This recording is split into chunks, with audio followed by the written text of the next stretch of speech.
Hello, my name is Anna Rice, and this is my research topic in PowerPoint form. So, since the 2020 COVID-19 pandemic, there have been, of course, many people in the hospitals and many deaths. From the CDC data, people of color actually have been more infected and died more often than white people have.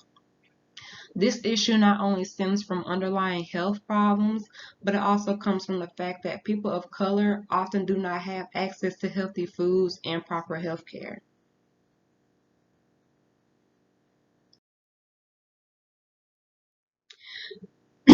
So, the problem in lower income communities are actually dominantly people of color.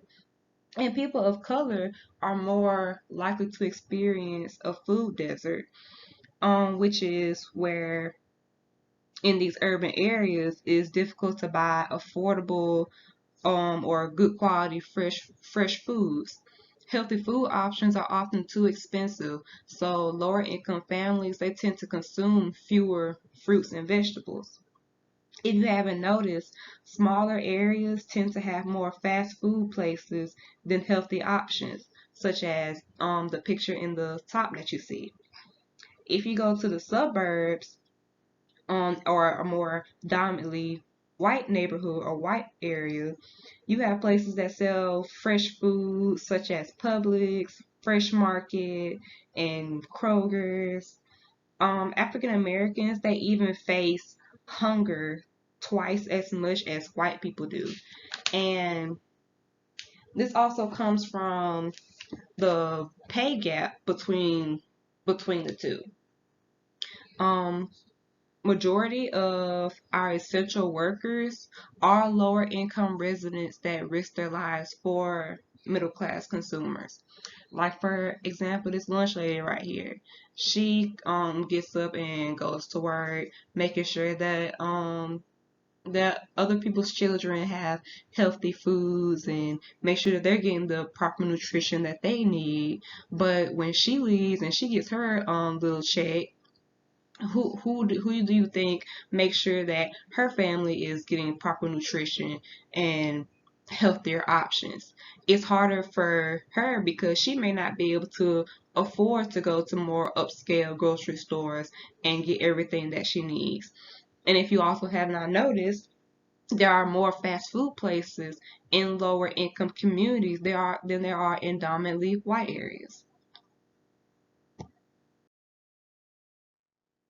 So this picture is a um representation represents how you can get a burger for $1, maybe even you can probably get a meal from McDonald's for under $5. Whereas if you were to go to a grocery store and for instance you're trying to get this salad or even a bag of fruit, that's usually costs more money. And yes, there are government assistances for lower income families, but some families don't meet the requirements for those assistances. So that makes it hard also for families to get their proper nutrition.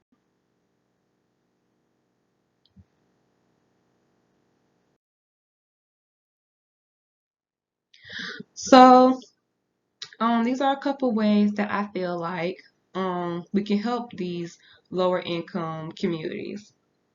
Community gardens provide resources to communities that have a higher poverty rate, and this also helps them grow and take care of their own local foods at a lower cost.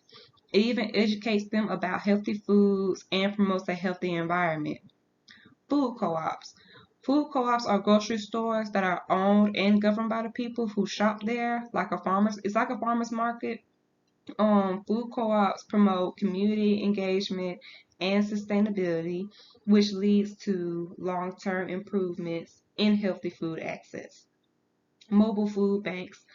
They help by traveling to remote areas, providing healthy options such as whole grain bread, fresh produce, They are beneficial for more elderly people and people who have harder time accessing soup kitchens.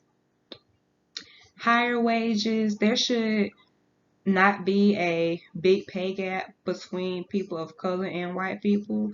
There should be higher pay so that these families can not only provide for themselves, but their families also. And not only will doing these things help the communities, but it will also help bring everyone just equally together. And these are my resources that I got my information from. Thank you all for your attention. Thank you all for listening. I hope you all enjoyed. Thank you.